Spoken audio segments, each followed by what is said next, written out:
Hi Connor, really good session yesterday. It was great to see you striking the ball as well as you were by the end of the session. Just going to run through a couple of points that we discussed there and some drills to perhaps work on to try and help this new move we're going to look at. Setup wise, very, very good. Sounding the golf ball really nice. There was good posture, good alignment. Everything else is very, very good. What we're going to try to focus on now is kind of the movement to your left side. Certainly from the top of the backswing. If we look here on this left hand image now as you go back, make a pretty good turn, the shoulders going back, get the golf club working way nicely away with the arms and the hands, good hinge of the wrist, and the club now at the top of the backswing in a good position. Arguably there's been a little bit of shift there with that right knee, but nothing too bad or anything to worry about too much. Now as you start coming back to the golf ball, what we tended to see was more of a pivot or rotation around your left hip there off the back foot.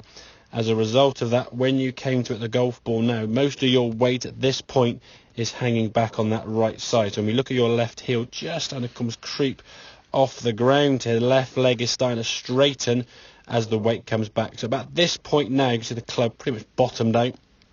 Therefore, hitting the ground early and twisting. See the contact of the club face smothering low left. Big divot and hooking to the left there. And your left foot now kind of spinning out. You can see an impact now. If we had to sort of decide where your weight was, I would be pretty confident to say most of it was down to that right hand side.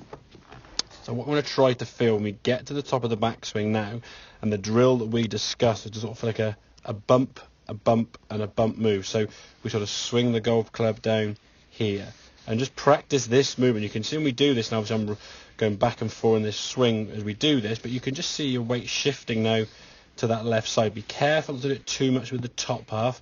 We're trying to feel it now with this left hip and around. Okay, perhaps some work in the gym if you can get into kind of this position, maybe with a rope or a cable hooked over something with some sort of weights on here.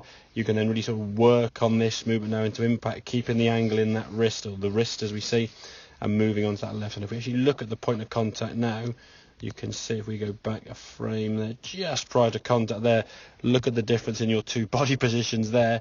Certainly a much more left-sided movement there now, right side now on the slight angle, whereas this one is straight up and the left side is leaning back. So a much better shift of weight to that left side, and because of that better position you got into, much cleaner strike. Just look at the club face now through impact, a lot less sort of twist and rotation, ball flying away, as opposed to if we watch this club face now, load of kind of twist and smother, sort of see the club face really twisting there and almost then recoiling back to straight again. So a much less efficient way on that left hand side. As you twist then through that right hand side, great finish position there, or you're waiting onto that left hand side up on that right toe, as you can see at the back there. So work on that shift of weight, perhaps maybe put a stick or a office chair on wheels maybe somewhere around there. Okay, trying to bump that hip into that left heel. Also use the wall, as we said, just to get the fix. The left hip moving, we're not trying to do the top half and swaying, okay, because if your top half starts sliding first, your hips will actually probably go back to the right side. Okay, so work on that hip movement, and I'm sure you'll find if you get in a better position, impact, you'll have a lot more success with your shots going forward. So hope it all makes sense. Any questions, obviously kind of give me a shout, and I'll see you next lesson. Cheers, buddy.